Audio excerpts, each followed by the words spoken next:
What's going on, guys? Dan from SSG bringing you another Edison format match. This time we have myself on the left playing Chaos Endmaster or Light Beatdown, and Rob with his signature Gladiator Beast deck. However, he's playing the Gladiator Beast Turbo list that we profiled on the channel before, which maxes out on copies of Prisma as well as Giant Rat to have fast access to the Prisma Test Tiger combo.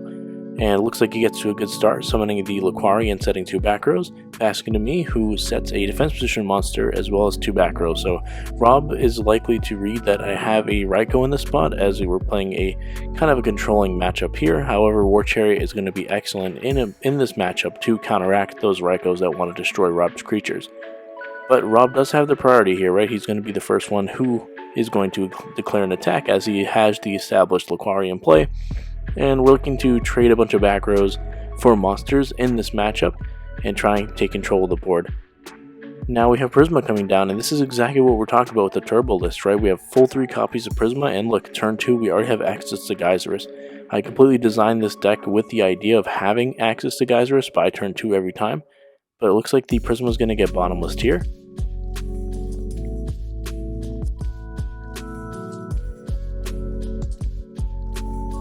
Or maybe not. Maybe Rob's going to have a response. But okay, no, we're just sorting out that Rob did activate the effect. So he's sending the Bestiary to the graveyard. And having access to the Bestiary in the grave is excellent, right? Because now, anytime a Gladiator Beast tags, it can go into Darius and then threaten the Geysirus.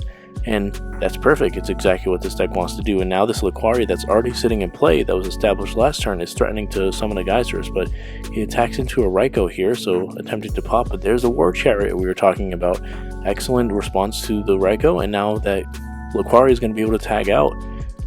So Rob just trading all his cards 1 for 1, but then just getting the powerful interaction here, being able to tag into Geysirus, right? Darius is going to come out, bring back that Bestiary from the graveyard, and here we go. Geysirus on turn 2, and this is exactly what the Gladiator Beast Turbo deck is designed to do. Just want to have maximum access to the Geysirus, and here it comes with its effect. And I pick it up to read it because I think I'm going to activate something in response here, and it is a Book of Moon, just probably looking to get the defense on Geysirus, which I believe is 2,000. But Rob's going to set another back row here, and now he has 2 back rows and that face down Geysirus.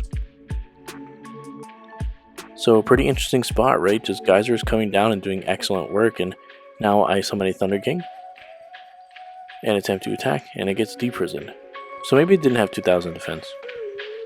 I forget how much he has, maybe 15, something like that, but I set a face down. Rob flips up his Geysirus, and it gets torrentialed, so just want to get rid of that Geysirus. Don't want to let anything tag out for 2 monsters, because that will be pretty powerful, as we all know.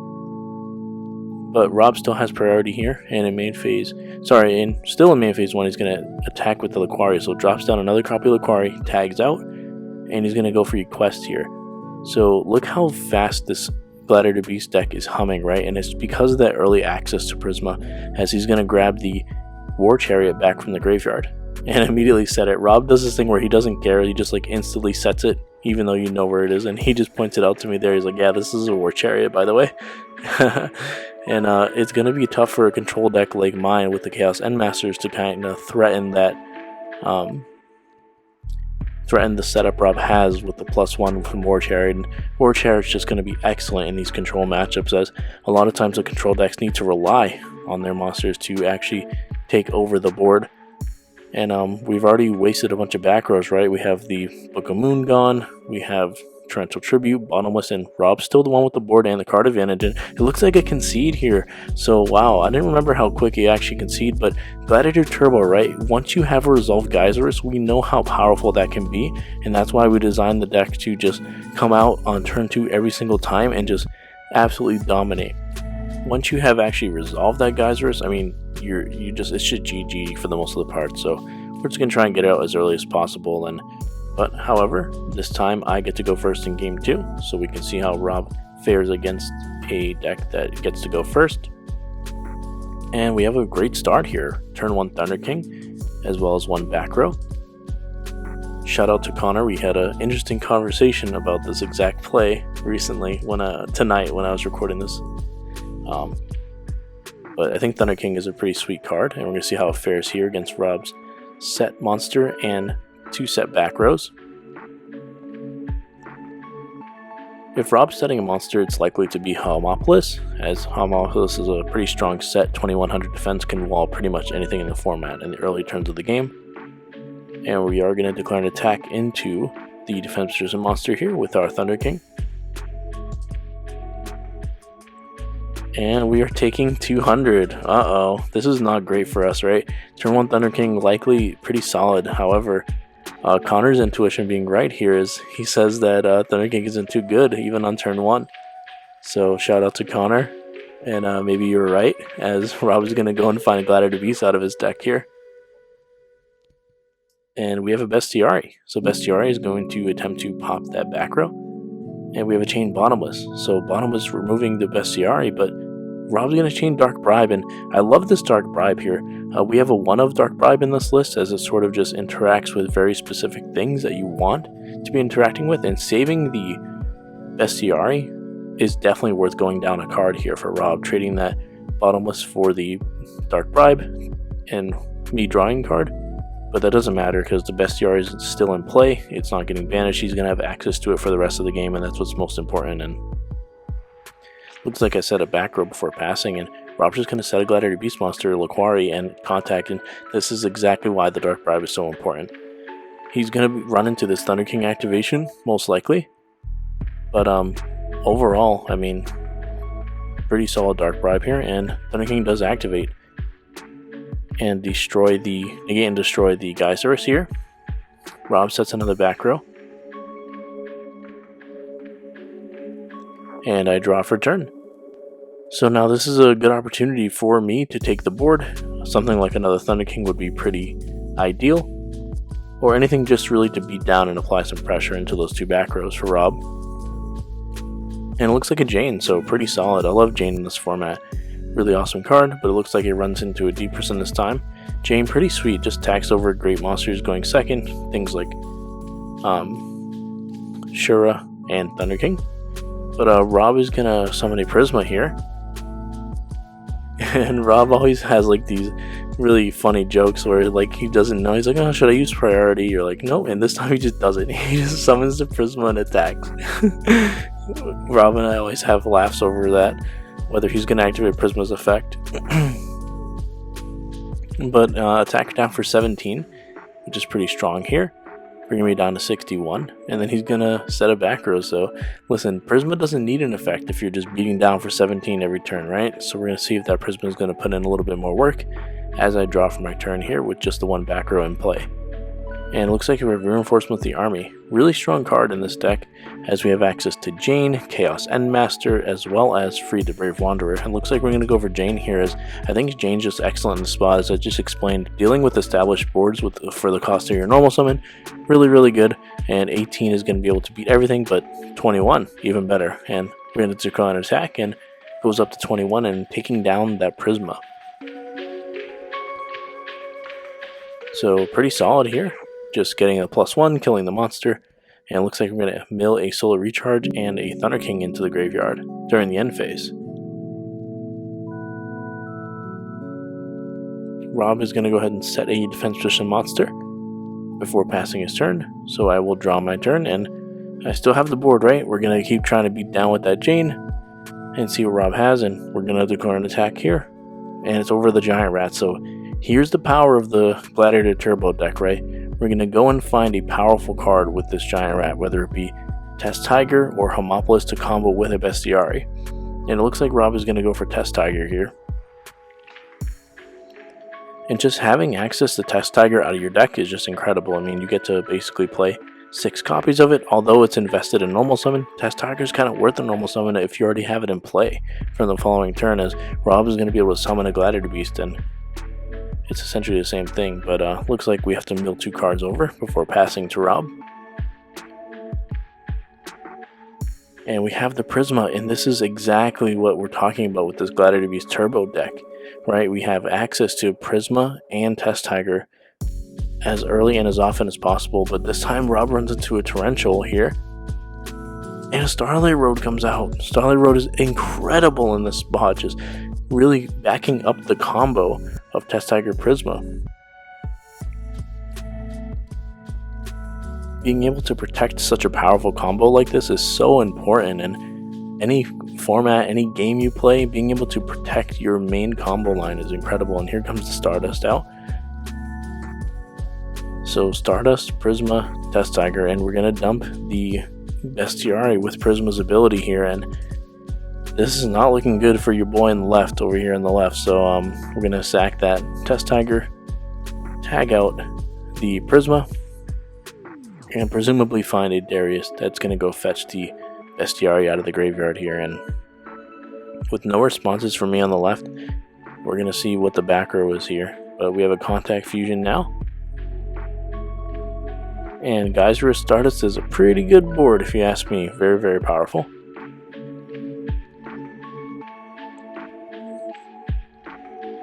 So Geyser's comes down, and we're going to see, yeah, just pops a Mirror Force. So unbelievable, just unbelievable power here as Geyser's is going to declare an attack for 2400.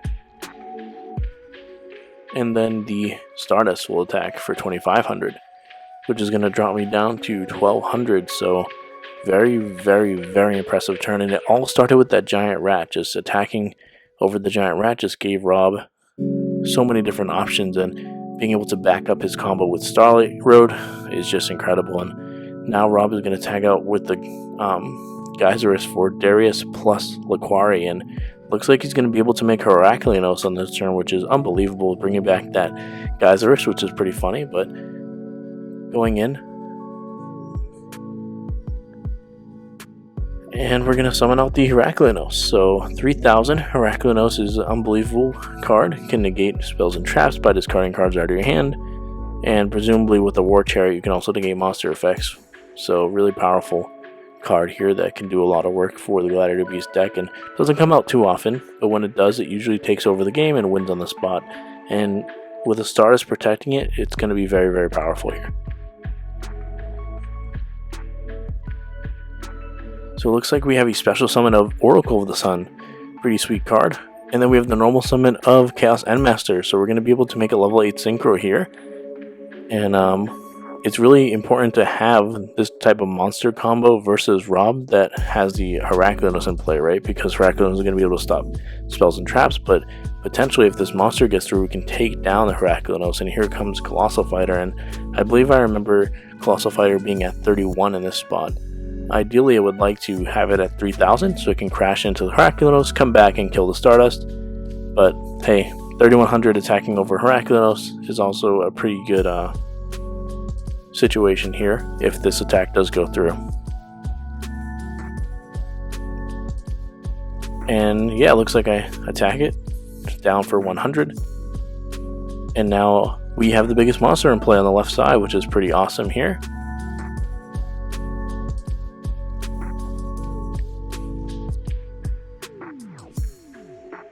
And Colossal Fighter, I kind of like Colossal in the spot because like it kind of just protects itself via battle. You know, there are some outs to it, of course, but it's a really safe card to make. I think that doesn't, as long as you don't run into a Mirror Force.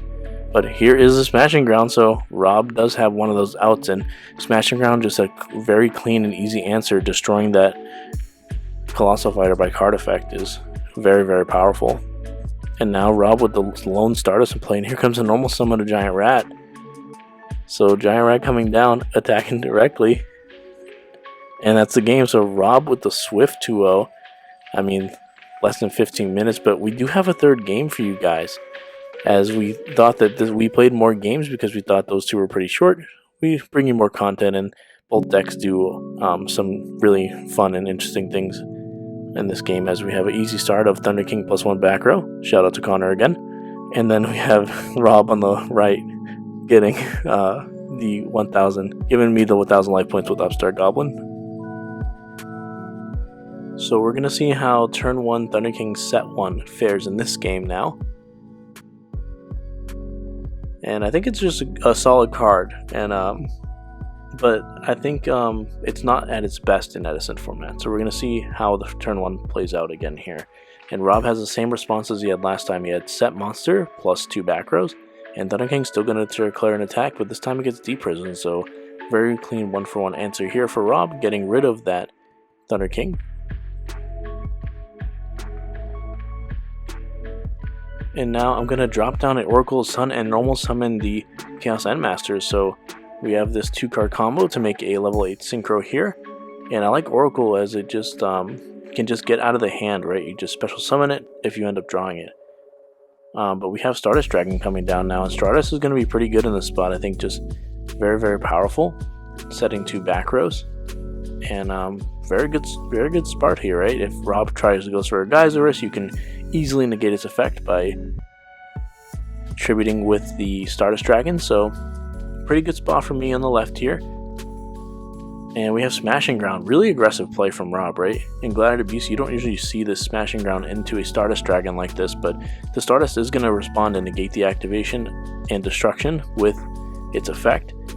And it will come back in the end phase, but now Rob comes with reinforcements of the army, and he's looking to make a push this turn, right? If he wants to get rid of that Stardust, he likely wants to resolve a Geyserus, which, I mean, I don't blame him, right? He's potentially going to pop those 2 back rows and get an established board in play before the Stardust comes back, but we search out a Prisma and then normal summon it. So we're going to see exactly what Rob's plan is here, but we have a Bottomless Trap Hole now, responding to that Prisma. So it's going to banish it. And the Glad Monster will to be sent to the graveyard via Prisma's effect. So we're going to send the Gladiator Beast Bestiary, and that's usually where you want it, right? You just want to get it out of the deck, find it, make sure that Darius can get tagged into and make a Geyserus. And looks like we have a flip summon of Marmillo attacking and getting Book of Moon. Pretty interesting there. Just saying, hey, I'm out to play. Oh, nope, you can go back and sit down now. Pretty interesting there. And Rob's setting Marmillo on turn 1. He likes to set his Gladiator Beast monsters like that, even the weaker ones, but we have Stardust Dragon coming back in the end phase and then I draw for turn, and Rob does have a back row now, right? He could have a Deep Prison that could answer the Stardust, but we have a Declare Attack here, and it is a Deep Prison, so Rob kind of flipping the tempo here, right? Now he has a monster and I don't have a battle phase, so this is a pretty decent spot as Rob only has 2 cards in hand, drawing up to 3, but I mean, I'm pretty low on resources too, and he answered that Stardust plus 2 back rows pretty well, and even committing a Smashing Ground to make sure I use those back rows. Now I have a Gladiator's Proving Ground from Rob now. Proving Ground just really powerful in the Turbo deck, as you can just instantly find Bestiary, but it's already in the grave, so it looks like Rob is going to go and grab a Laquari. And the normal summon of Laquari, and it looks like we're going to flip summon or Marmillo. So now we have 2 Gladiator Beasts in play, and they're both going to attack. Of course, Marmillo is going to attack first to play around Gores. We don't want the token being humongous.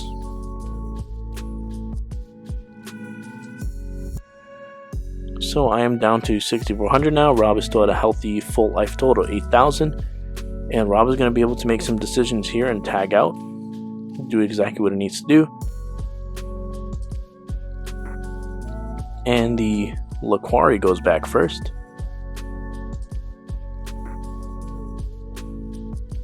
Potentially you could go for Heraklinos here, right? If you go for Darius, bring back Bestiary, and then the Marmillo tags out for the Laquari. That is all 3 requirements for Heraklinos.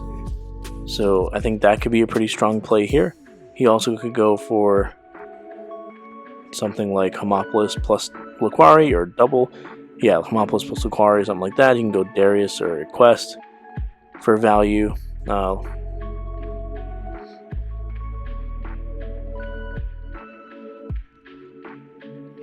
Maybe he's leaving the Laquari in play, and he's tagging out the Marmillo.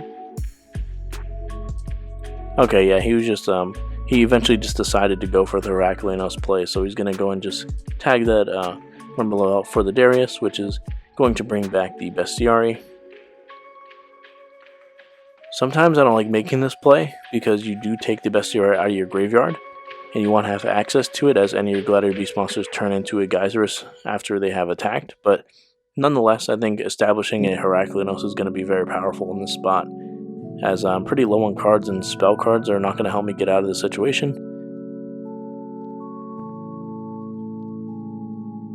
And Rob passes here, so no back row supporting that Heraclinos, but 2 cards that he is able to discard to negate spells or traps.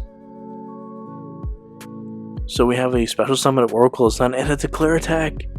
So we're threatening Honest here, and we have an Honest coming down, destroying that Heraclinos by battle with my 1000 attack point Cyber Dragon, essentially. Really interesting play here. And now 2 back rows to support that 1000 attack monster.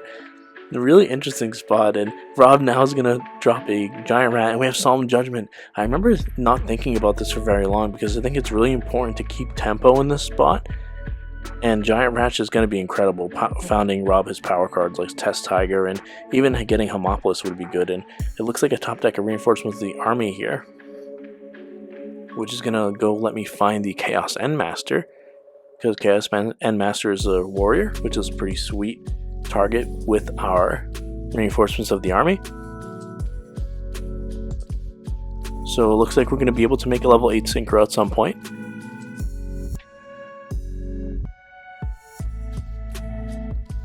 As Rob passes me what I believe is a Stardust back, because he borrowed it earlier. Stardust comes down and declares an attack for 2500. That is going to bring Rob down to 4500. And I'm going to pass over after setting a back row, so we took the tempo. And I do make sure that Ultimate Italian Stardust is in play rather than the German Secret Rare one from the tin. Rob is going to be setting a Transformation Monster and passing, so I will draw for my turn.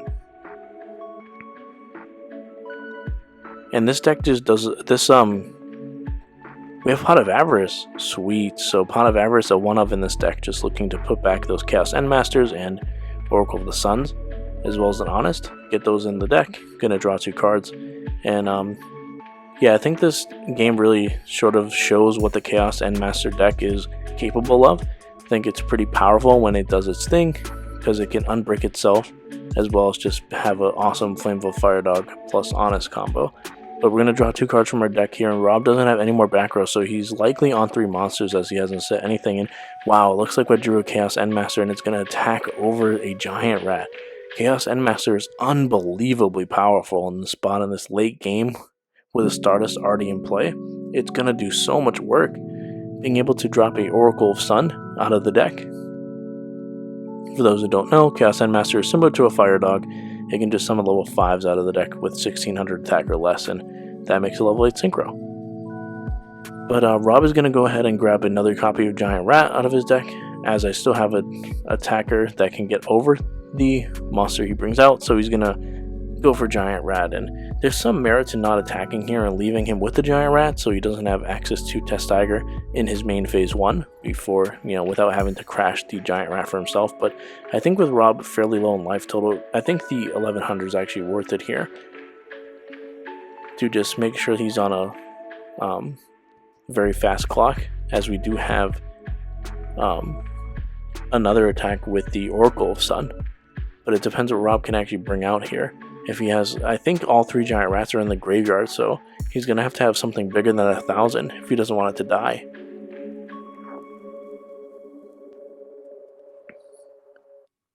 And, no, yeah, so he doesn't have it. He's going to bring out Homopolis and basically just save life total here. Going to take 300 from that attack, as Homopolis is at 700. And that's pretty unfortunate. If you have another Giant Rat in that spot, I think you're in a fairly decent spot, but now we have a main phase 2 synchro summon into a Thought Ruler Archfiend. So really powerful, right? We have 2 powerful level 8 synchros in play, and this is exactly what this deck is capable of. And with that 1 back row, Rob not many cards to work with, a bunch of monsters in hand. It's not going to be a great look for Rob.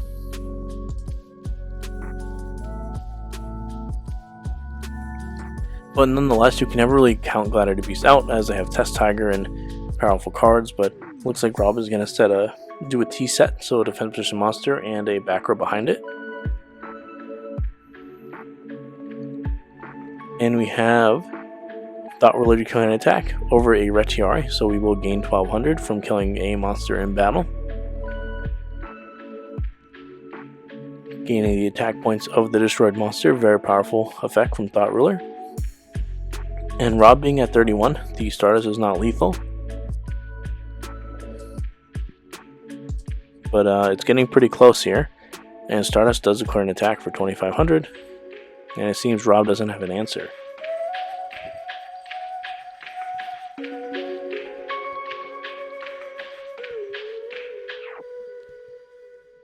Rob is going to go ahead and draw for turn after I add another back row to my position here. Rob is going to flip up Heavy Storm. And we have a Tribute of Stardust to negate that Heavy Storm.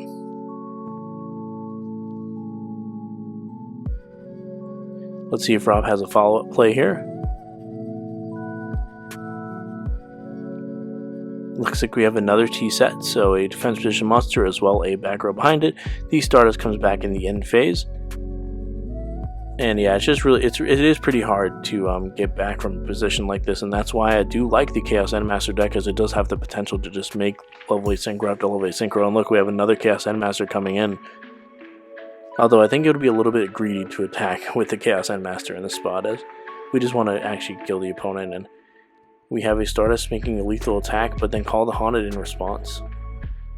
We are going to gain some life points from killing that Prisma. Going to gain 17.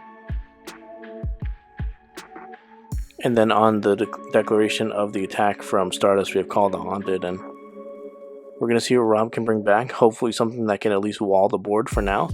Yeah, he's going to bring back the Heracleanos, but it does get Bottomless Trample, and Rob doesn't have any cards in hand left, so we're going to have a lethal attack, and that is the game, guys. I hope you enjoyed. A little bit different video, right? We added an additional game because I thought this game sort of showed off what the Chaos Endmaster deck can do, as Rob's insane skill destroyed me 2-0 Gladiator Beast God. But that is about it, guys. Let me know what you guys thought about both decks, the gameplay, the commentary. And without further ado, this is Dan V from SSG, signing out.